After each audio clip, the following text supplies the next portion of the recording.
Ciao a tutti, siamo qui all'Onda di Legno, come vedete siamo in un sunset al tramonto, finalmente ricominciamo con i tutorial, non sono da solo, sono in compagnia della mia ragazza Giagi, lei è brasiliana ma fa poco surf anche se è brasiliana, anche se lì ci sono delle onde fantastiche.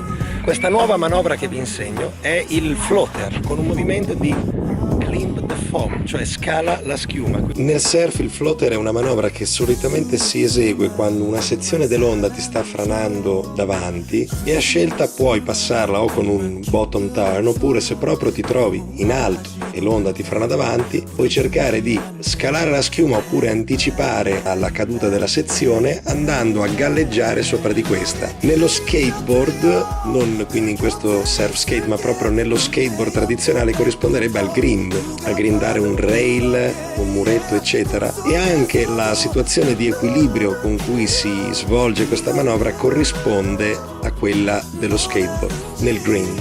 Quindi nel surf skate invece è un po' più simile al surf come sappiamo e si esegue sul lip dell'onda immaginando che questa stia franando. Quindi il movimento che faremo è di scalare climb la schiuma dell'onda vera, qui nell'onda di legno ovviamente non c'è, per poi arrivare sul lip, float, cioè galleggiare in cima all'onda, per poi tornare giù girandoci. Questo è il floater, vediamo.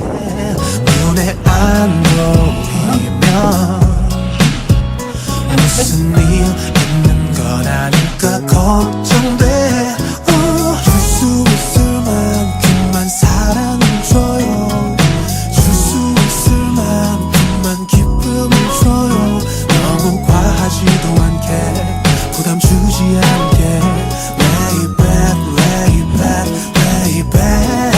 Oh, 너의 그림자 되어 늘 곁에 있을게.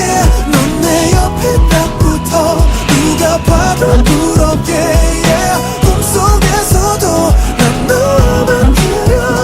이런 내 맘 너라는지. Oh, lay back, lay back. Quindi quello che dovete fare per fare un floater è arrivare, schiacciare sul tail come ho fatto io prima in direzione opposta, invece che l'opposite voi fate pressione dall'altra parte come per fare un 360, però poi invece che girarvi in direzione opposta dell'onda nel senso di marcia vi girate a quel punto come se faceste una volta libera. Più fluido è meglio è. 아주 잠시만